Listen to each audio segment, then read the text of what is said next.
Hello, friends, and welcome to summer at St. Andrew. It is my privilege to welcome you here today from the beautiful St. Andrew Sanctuary. I am grateful, as always, to share this sacred online space with you, where we are all invited, included, and valued as vital and beloved members of our broader worshiping community. St. Andrew is proud to be an open, affirming, inclusive congregation that welcomes all people into the full life and communion of our church. This includes saints and sinners, believers and skeptics, the lost and the found, the wanderers and the wanderers, families of all shapes and sizes, and people from every point along life's journey. No matter who you are or where you've been, no matter what you believe or even if you believe anything at all, you are welcome here and you belong here. If you have any questions about our church, prayer requests for our care team, or if you would like to get in touch with a member of our pastoral team or staff, please email info@gostandrew.com. If you would like to explore deeper engagement with the St. Andrew community through our many classes, group life gatherings, service opportunities, and a host of summer events, you can visit our website or email us directly at connect@gostandrew.com. We'd love to hear from you. Just as a reminder, our full Sunday morning worship services, complete with music, prayer, announcements, liturgy, ministry spotlights, and the sermon, are live streamed on our YouTube page each week and permanently archived for viewing anytime. Lastly, to contribute a financial gift to the work and ministry of St. Andrew, you can always visit gostandrew.com/give or text St. Andrew to 28950. And now let's listen together to this week's scripture and sermon. When Jesus saw the crowds, he went up the mountain, and after he sat down, his disciples came to him. Then he began to speak and taught them, saying, "Blessed are those who are persecuted for righteousness' sake, for theirs is the kingdom of heaven."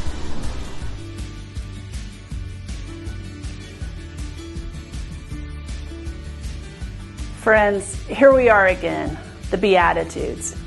We have almost covered all but two of these upside down, inside out, focused words of Jesus, which stir us and maybe even unsettle or upset us.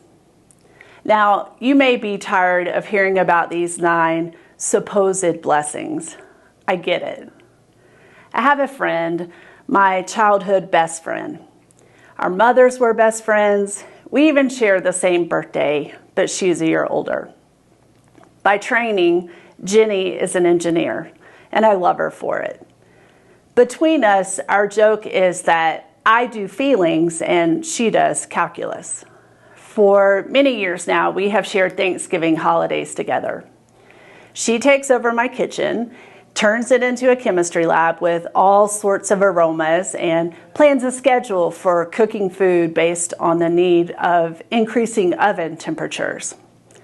I'm more of a, tell me how you are. Does it really need to be diced that small? What music do we want to listen to? Kind of sous chef.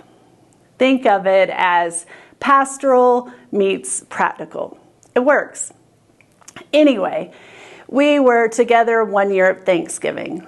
My son Sam, who was maybe 4 at the time, was a very picky eater, and he was bothered by the fact that his apple was turning brown. I started to engage him, just hoping to get enough food in him to be able to enjoy my own dinner, and Jenny from the kitchen pipes in, "Well, actually, the apple is turning brown because once you peel the outer skin off, the apple comes in contact with the air, it oxidizes, changing its molecular structure and thus turns a different color." There was a long silence, and Sam, who kind of looked like Charlie Brown as a kid with big bucket cheeks and sprigs of hair, just kind of stares at me. I knew in that moment that apple was not touching his lips. And then he whispers to me, "Who is Aunt Jenny talking to?" That's kind of how I feel about the Beatitudes.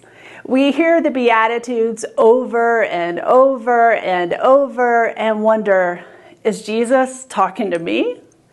Sure, some of these teachings we can take in and relate to more than others. Blessed are those who mourn. Been there. Blessed are the peacemakers. Sign me up, I'm in. Blessed are the merciful. Hey, the world could use a lot more mercy. Count me in. Blessed are the pure in heart. I'm your girl. Blessed are the persecuted. No thanks, Jesus.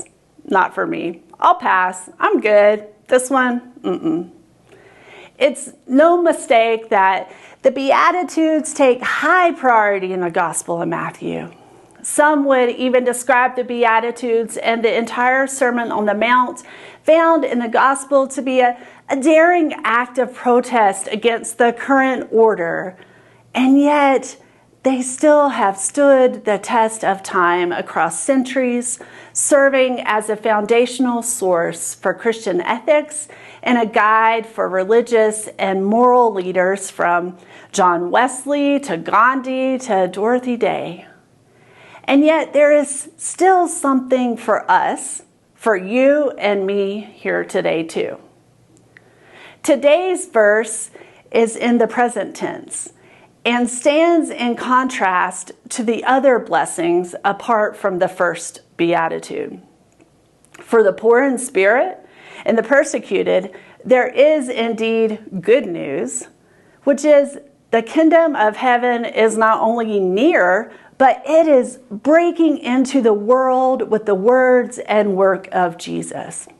And in fact, this radical reordering of reality is occurring even now when we take these words to heart. Blessed are those who are persecuted in the cause of justice. The kingdom of heaven is theirs.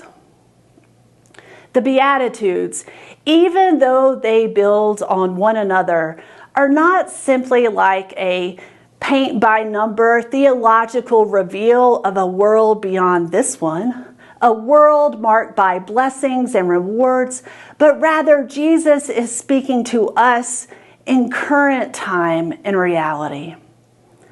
The words of Jesus in the Beatitudes give us a lens in which to see this world and clarity that God is present with us now in the midst of our suffering and mourning and persecution, and that God is not some pie in the sky figurehead that suddenly appears one day in heaven, which is far away.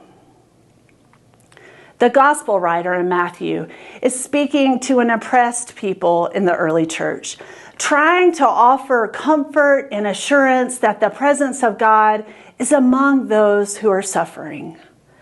And while the Beatitudes are a sort of manifesto for a way of life that challenged the domination of the Roman Empire, the vision they cast and their shaking up of everything does not get easier to embody with the passing of time. And yet, their comfort remains and becomes a source of strength for us even today, as it has been for people of faith for centuries. For the blessings seem simple, but if truly taken to heart and taken to the streets, living the Beatitudes would turn the world upside down and our lives upside down. Theologian Aaron Barado from Princeton says that our greatest challenge is to make clear the sharp edges of these blessings, to ground them in the lived realities of those Jesus called blessed, and to avoid domesticating or watering down these revolutionary teachings, which are more than ancient words. They are, in fact, a promise to us today, in the here and now, so that we might see and experience a glimpse of God's vision for a world and for humanity, for what's possible, a beloved community of equity, justice, and compassion. When we hear the term persecuted, our minds likely recall the prophets of old, like Elijah, Amos, Isaiah, and Jeremiah.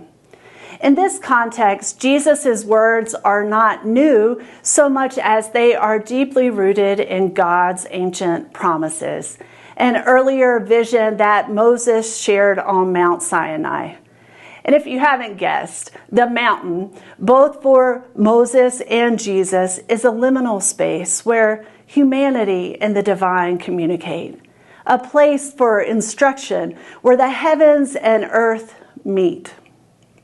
So while the Beatitudes happen to land in the Gospel of Matthew, these are not new commandments, but rather echo the ancient visions of a God and illustrate the faithfulness of God across time and place and people. But where do the Beatitudes take us today? In Jesus' own language, Aramaic, and in the New Testament Greek, the word translated as righteousness in Matthew 5:10 is the same word that is often translated as justice. Jesus' blessing of the persecuted in the 8th Beatitude is a clear alignment of himself and the kingdom of heaven with those who are persecuted because of their pursuit of justice. And my friends, this is not just exclusive to Christians. In Palestinian Archbishop Elias Shakur's book, We Belong to the Land, I find a helpful contextual description of this beatitude that deepens our understanding of what Jesus means when he said, "Blessed are you." Bishop Elias Shakur, also known as Father Shakur or Abuna Shakur, is the first Palestinian bishop to be born, raised, and educated in the Palestinian Arab sector of Israel. Shakur writes, "Knowing Aramaic, the language of Jesus, has greatly enriched my understanding of Jesus' teachings. Because the Bible as we know it is a translation of a translation, we sometimes get it wrong and have the wrong impression," he says. For example, we are accustomed to hearing the Beatitudes expressed passively, as in, "Blessed are those who hunger and thirst for justice, for they shall be satisfied. Blessed are the merciful, for they shall obtain mercy.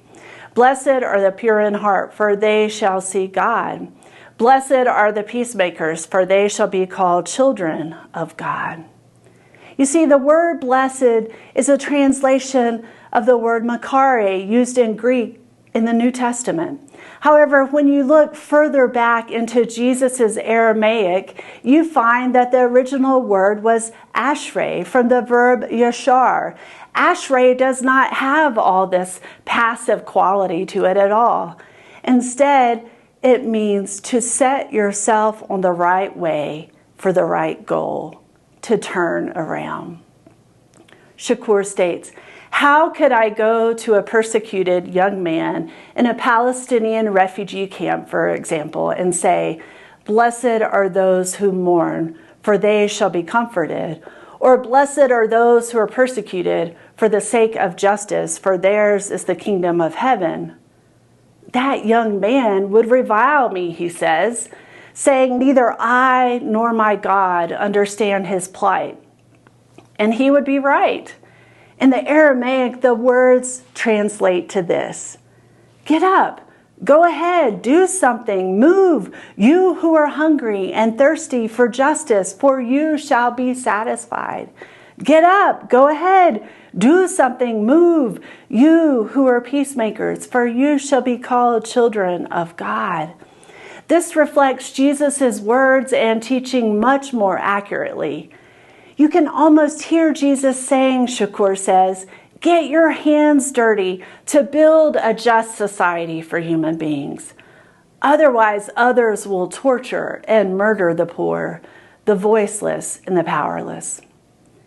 My friends, there is nothing about Christianity or our faith that is meant to be passive, but rather we are called to be active, energetic, alive, going beyond despair, to get up, go ahead, do something, and move.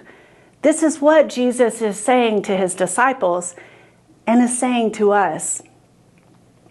The subsequent verses in Matthew speak to the persecution for the sake of faith. And later we are told in chapter 5 that we are the light of the world and to let our light shine.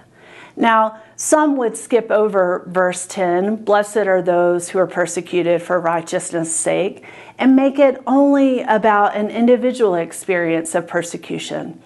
But Matthew is intentionally broadening the community here, including all persons who are persecuted because of their commitments to justice, noting only a subtle difference between being persecuted for the sake of righteousness in the 8th Beatitude and being persecuted because of me, because of Jesus, in the 9th Beatitude. I can think of several people who have been persecuted because of their commitments to justice, to righteousness. If asked, I imagine collectively we would likely name many of the same people in history. Archbishop Oscar Romero, the Reverend Dr. Martin Luther King, Rachel Corrie, Nelson Mandela. I'm also thinking of a woman I know from afar, a woman of great faith and deep devotion who is now seeking asylum in France because she and her wife have been beaten in her homeland. I'm remembering the risk of our guide, Muhammad, who most recently, while in Palestine, walked us around an area of conflict and arranged Muslim neighbors, even in a time of Ramadan, to offer muddy, white Christians a ride to town to ensure our safety before dark, though it meant he would be stranded at a checkpoint for hours and likely unable to make it home in time to break his fast and share a meal with his own family. I'm remembering my friend Carrie, a disability rights attorney and clergy colleague here in Colorado, and Cat Steve, a homeless friend who cared for the animals of Denver, embodying the spirit of St. Francis, though he couldn't step foot in a church in more than 30 years. You could likely add to the list of others whose faith in the pursuit of justice has cost them something. Perhaps it was a job, a relationship. It maybe cost them their family, their health, maybe even their life. Maybe you could add yourself to that list. I know you're out there because I met one of you this week. And if you're sitting there listening, thinking my faith has not really cost me anything, I'm not counting you out. You are a part of this community and the larger community of faith. And friends, we have work to do. So I've been thinking, wondering, what would it be like to be a church of the Beatitudes? I mean, to really take these on and get serious about these teachings of Jesus. Isn't that the core mission of our community as people of faith? To point to the world, to a vision of what could be, to move beyond our walls to public spaces and be the church in the world with the liberating message of God. Daniel Aylshire of the Association of Theological Schools said, "The culture no longer looks for a significant kind of leadership from religion. Religion has been marginalized and has shifted from being culture-forming value to being a personal forming value." How sad is that? And he is responsible for training Christian leaders. And I don't think he's entirely off in his assessment. But I think if we look at the headlines, we see that religion does play a significant role in society today. It's just a matter of who defines the values and which version of Christianity is shaping the narrative, telling the story of our faith. And maybe it's just me, but I don't hear the religious voices, the ones that are the loudest out there, using the Beatitudes as a plumb line or guiding principles unless it's talking about their own persecution as Christians, while never acknowledging their own role in persecuting others.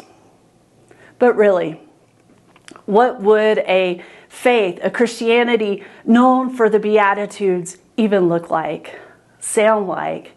And what would a Beatitude-centered church even be like? Can we even imagine it?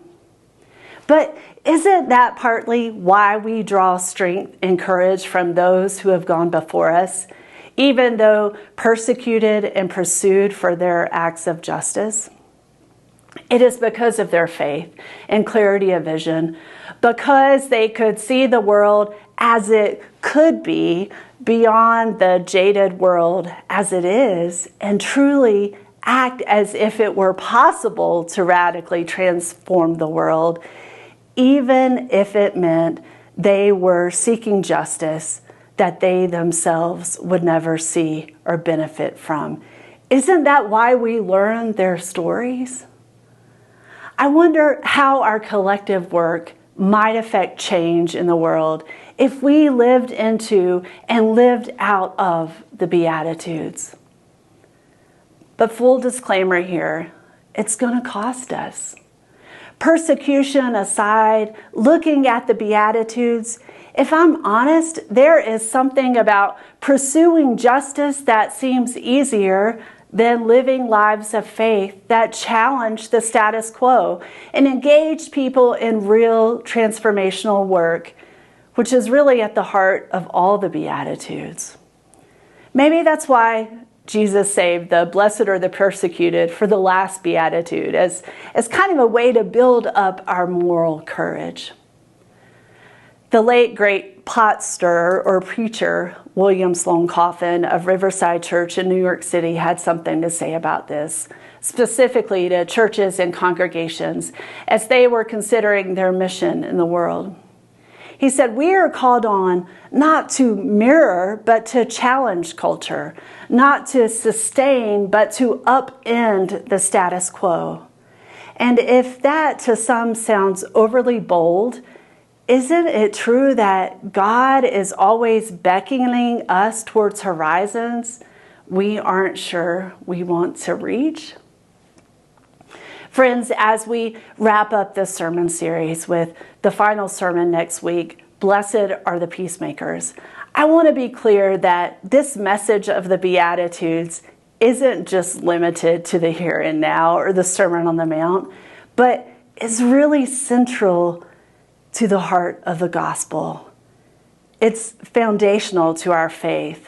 It's our commitment made in our baptismal vows. It's our reason for existing as a church.